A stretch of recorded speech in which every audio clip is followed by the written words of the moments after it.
Could 5 for 5 be coming here to college football? And Michigan wins the national championship. It was actually a sweep of Big Ten national championships, and the SEC just has to deal with it. You're talking ball with the Big Ten squad, sponsored by Game Time. From USC to Ohio State, from Michigan to Oregon, from Nebraska to Washington, it's the local experts of the Locked On Podcast Network bringing you scoops, breakdowns, and the most comprehensive preview of the upcoming Big Ten weekend. No hurt feelings and thin skin allowed. Squad up, you're part of the Big Ten squad. Happy Thursday, everybody. Welcome to this week's Locked On Big Ten Squad. I'm your host, Spencer McLaughlin, neutral arbiter of all things college football. Of course, Zach Sako of Locked On Nittany Lions is here. Isaiah Hull, he's got to get a position today. His team won the national championship. We'll talk about that later. Sako, I know this may shock you, but Penn State did not win the basketball national championship. They won a wrestling national championship. Did they really? Yeah. 13 of the last 15. Boom. Jay Stevens of Locked On Buckeyes is here, and Trent Condon of Locked On Hawkeyes as well. Well, sadly, we're not going to start with wrestling, though. This is the bet. Yeah, I lied. This is the best opportunity you will have to work it into the show because, well, I look at this, of course, as the host of Locked On College Football and as a college football fan through the lens of that sport. The idea of 5 years of eligibility is getting discussed, and it wouldn't just apply to football, but it would include football. So, Sako, you can start us off as a national champion. Is it really 13 of 15? Yeah. Sick. That is incredible. Oh, don't boy, get Trent's mad, get disgusted. Iowa, don't get mad, get better. I'm not mad. Get better. Yeah, that's your MO, Trent. Anyway, so, Sako, 5 for 5, yay or nay? Oh, yeah, absolutely. This is, and just fresh off of a show talking about it, 25, 26-year-olds in the sport of, in college sports, it's unacceptable. It's shameful, honestly. At that point, you have to go pro or figure something out. We have to remember that college athletics are for college students. And at what point in time does you potentially have, and this is in the sport of wrestling too, right? Where but same thing with football. You have a potentially 25-year-old offensive line, whatever position, doesn't matter, going up against a 19-year-old, maybe an 18-year-old freshman. How is any of that fair? How is any of that balanced? Make college sports about college again. So I think the 5 for 5 is the best recommendation, rule, order, whatever you want to call it here, that should stay above all else. Don't get mad, get better. Sako? Isaiah, your thoughts on 5 years of eligibility from, it's either the time you graduate high school or your 19th birthday, whichever is first. I'm a little torn now that Michigan has, and this is going to sound weird, but it's because Michigan has a head coach in football who is of the LDS persuasion, right? And you get a lot of these guys, and you're going to be facing a little bit of that, Spencer, with Gatlin Bear going to Oregon, because you got guys going on missions, and now they're only eligible for 3 years when they get back, essentially. I don't know that that's going to be able to stand, since that's part of the freedom of religion and all of that, right? Because that's just what they do. They all go on 2-year missions, and then after that they would come by. So I think that with some tweaking it could be good, but I don't think it would be fair to eliminate just, essentially a whole religion from being able to partake within the 5 for 5 of it all. Maybe they get a waiver, but ultimately otherwise, yeah, I think it's fine, right? I like the idea of everyone getting to play 5 years if you are coming straight from high school and you're getting to play, instead of just this arbitrary, like 4 games, right? Like, just let everyone have 5 years. And yeah, I agree. Like, we don't need anyone beyond like 20, 23, 24. I think that's, you get seniors that are about that. Amari Burnett had his 5th year and he's 24, I believe. So I think that's a good barrier to have. Isaiah, you just impressed a lot of Oregon fans with your absolute ball knowledge of Ducks recruiting. That was a fantastic poll. What a moment. Jay, your thoughts? I'm a little torn as well, because I think Isaiah makes really good points about the LDS and the mission. I don't know much about the religion and all the rules and stuff. Make an exception for that. I mean, that can open the door. That can open the door, though, can it? It's like, well, they get an exception for this, but maybe it would be the only one. I don't know. People are going to try to find an exception for everything. But I agree, like, you need to make an exception for certain things, but the age thing is a little bit weird. I didn't really think 4 years, like playing 4 years of football, if you redshirt one, you play 4 and 5. I didn't think that was broken. Like, I didn't have an issue with that at all. But with the way things have gone and with the players have so much power and things are changing so quickly, I think 5 and 5 is going to be a reality eventually. But I had no problem with you play 4 years, you may get a red shirt, and that's it. When they got away from that, that's where all the issues came in. But 5 and 5 is cool. I wouldn't say it's needed. I think if you went back in time and used some of the old rules and just used them now, I think the sport would still be fine. Trent?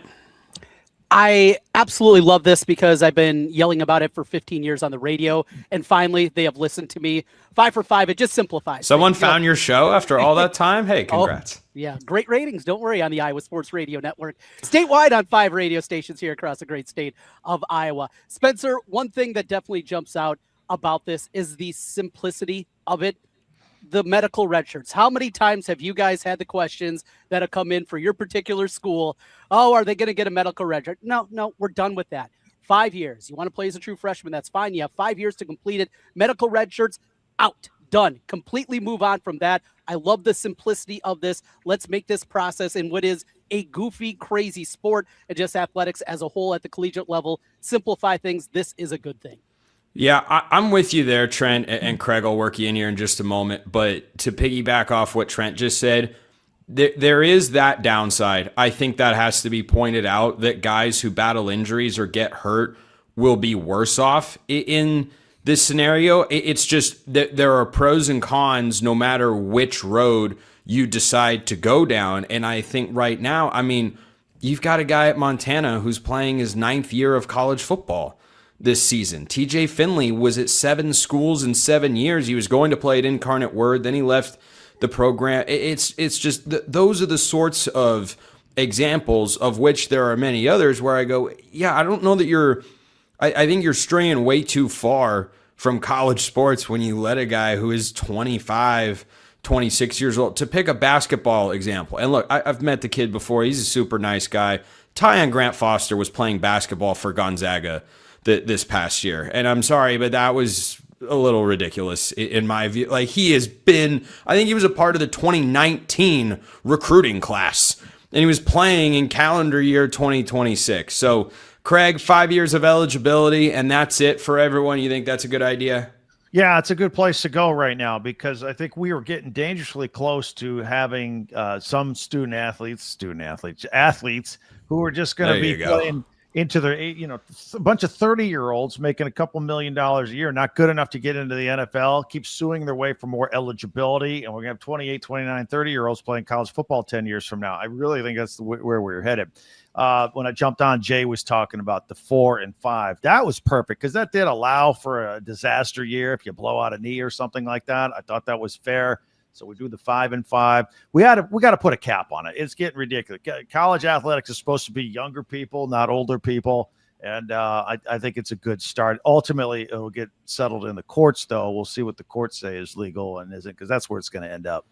I think COVID messed a lot of stuff up, too, because you had to give kids the free year, but then things just got tacked on. And it just kind of cycled from there. So, yeah, I think all of us are thumbs up on this idea, right? I'm thumbs up. Everybody else, yeah.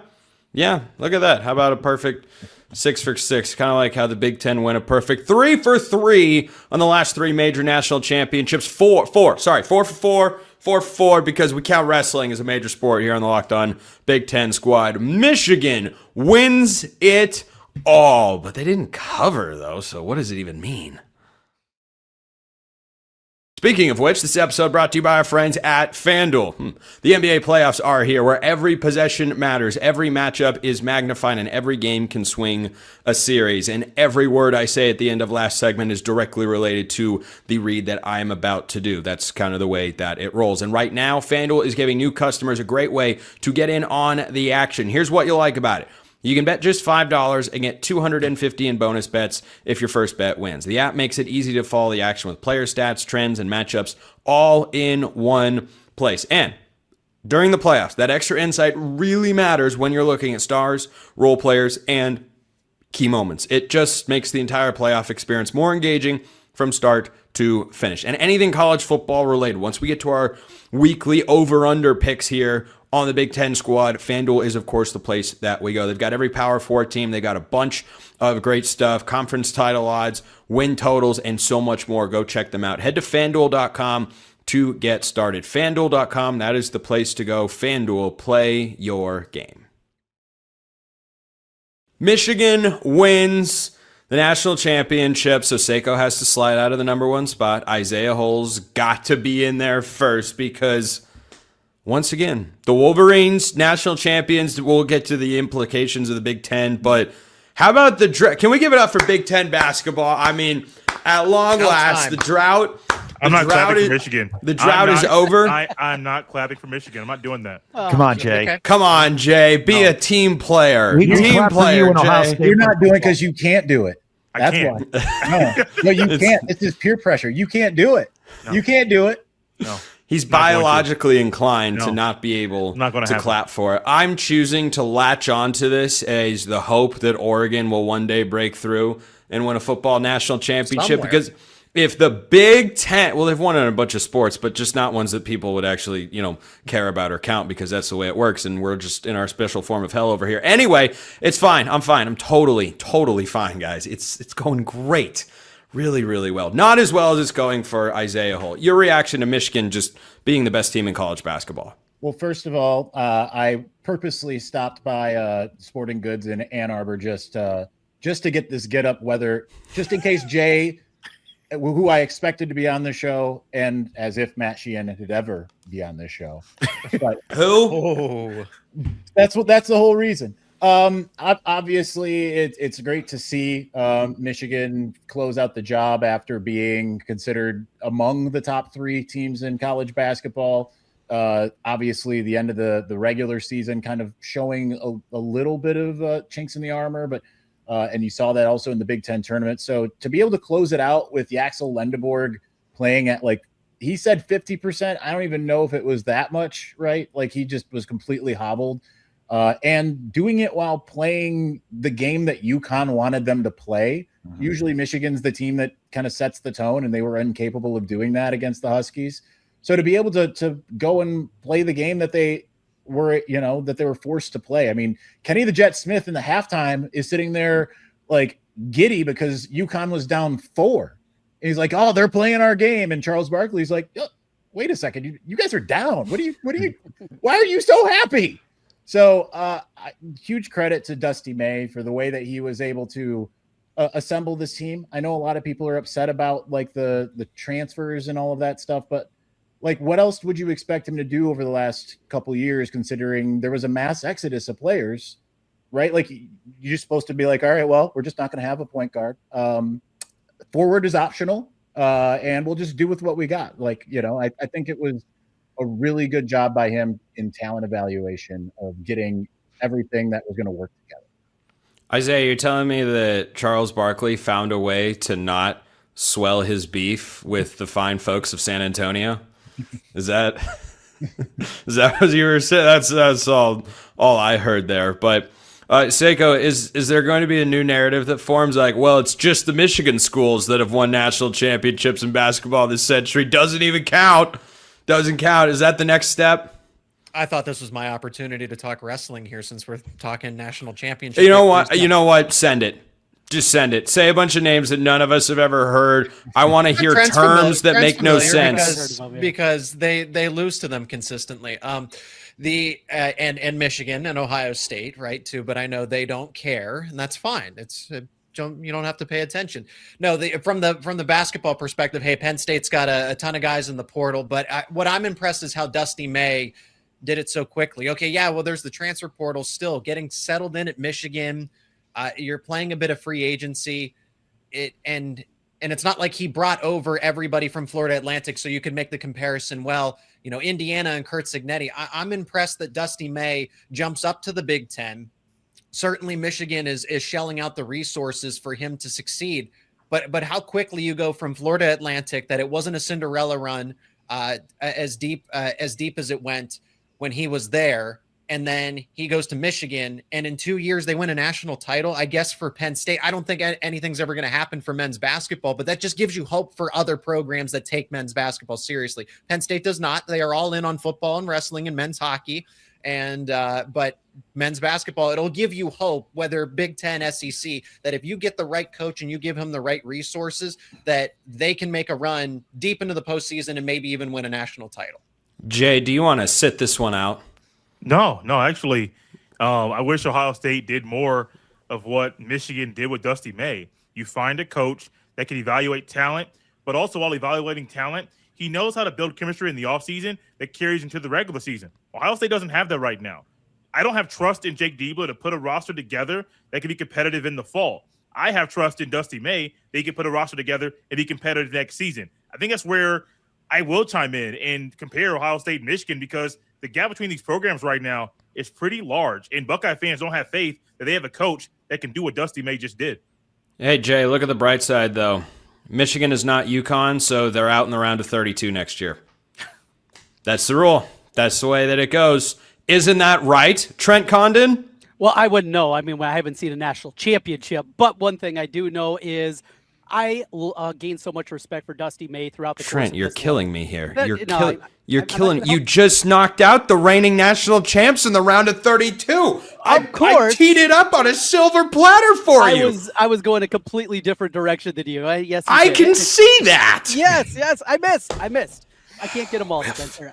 I A can't get whiff. 'em What all. are you, Cal Raleigh? Looking like it. I don't even have a homer, though. That's the problem out of me.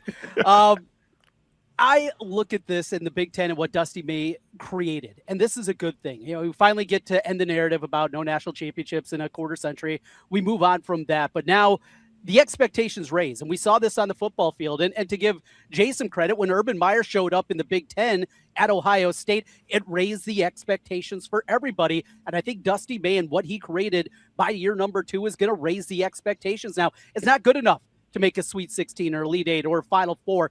It's good enough. It's about winning a national championship. We've seen it on the football field. Now, hopefully, we're going to see it on the hardwood as well. Craig, you seem like you're just licking your chops to get in on this one. Well, not only does it put pressure on coaches, but how fast is the timeline now because of what Kurt Signetti did and what Dusty May did? I'm thinking I'm thinking of a Mike Malone. 2 years. Yeah. No. Yeah. It's got to be point. faster. I mean, I'm thinking if Mike Malone at North Carolina isn't ranked number 1 in the country by Christmas, he's on the hot seat. Get him out. You're gonna wait as long as Christmas? Yeah, well, you probably not. I'm with Isaiah. You can't wait that long. By mid-December, we've got to see national title potential. Darren DeVries is feeling that at Indiana, I'm sure. Yeah, no, I mean everything's upside down now. There's no more honeymoon period. There's no, hey, I got a 3-year 5, plan. 6 years, Let's see how we do here. You got to do it now immediately. Yeah, you're not a financial planner. Everyone needs the get-rich-quick scheme of coaching. And the Big Ten's apparently found those guys. Like, look, hi, I'm Dusty May. I'm going to be a 5 seed, and then I'm going to dominate the rest of the tournament. And hi, I'm Kurt Signetti. I'm going to take the worst program in the history of college football, and I'm going to run through everybody's face, and there's nothing you can do about it. And, throw a back shoulder along the way, too. So is this just life for the Big Ten now? Well, it certainly feels that way. I'm Clea Butler, host of Locked On Women's Basketball, and this is Mazda's Women's Basketball Snapshot, celebrating the work no highlight reel can ever capture. UCLA made history by winning its first NCAA Women's Basketball National Championship, dominating South Carolina 79-51. The Bruins controlled the game from start to finish with elite defense and balanced scoring, finishing the season 37-1. Star center Lauren Betts was named Most Outstanding Player, leading a team effort that capped a 31-game winning streak. Under head coach Corey Close, UCLA secured a landmark title that has been decades in the making. These moments are earned off the clock, those long before the lights ever come on. The sweat, the fakes, the doubt, the scrapes, and coming back for more every time. Mazda puts that same drive into every detail. Wins define the moment, putting in the work That defines you. There's more to a Mazda because there's more to you. Alrighty, so football, Indiana, check. Men's basketball, Michigan, check. Women's basketball, UCLA, check. Again, these weren't just magical runs by these Big Ten teams. These were dominant performances. Now, Indiana was the least. Think about this. Of the 3 national championships that the Big Ten just collected in, the 4 biggest sports, Seiko. The least dominant team in the postseason run was Indiana. They were the one that was pushed to the limit the most. And it's not to say they were challenged in a big way. Isaiah, is this just life in the Big Ten now? I think maybe now that we talked about this last week, there's a reason why the SEC is pushing so hard to be like, we need rules, we need guidelines. I know. Right? It's because now that suddenly the Big Ten can play the same game as everyone else, they're just going to do it better. So, I mean, I think the sky's the limit, right? You look at your team, Oregon, in football this next year. I mean, that would be my favorite to win it all right now between Oregon and Ohio State, to be honest. Vanilla or chocolate ice cream? You can't play quarterback at Oregon. Oh, man. So, I mean, it's now that Dusty May's been able to crank through, I guarantee you're going to see, like, Indiana's already spending a lot of money, aren't they, Craig? Like, I mean, I know it hasn't worked out yet, but, like, you've got Indiana, you've got, teams like Purdue. Oh, you're talking about basketball. Yeah. Oh, yeah. Yeah. You're like, I know it hasn't worked out yet. Harry Odom, baby. What does working out look like? No, Indiana, he's right. Indiana, the second highest NIL for basketball. Michigan and Indiana were both over $10 million. Michigan got the right players. Indiana's just trying to string together 12 new guys with the program. So they better get more bang for their buck in year number 2 next year. Or he's fired. Yeah, year 2. That's the standard. You win a natty in year 2 or you stink. Anyone know off the top of their heads? I'll be wildly impressed if you do. How long the UCLA women's coach has been in her position? 15 years. I thought it was like over 20. Craig's got it. I thought it was 20. I thought it was 20.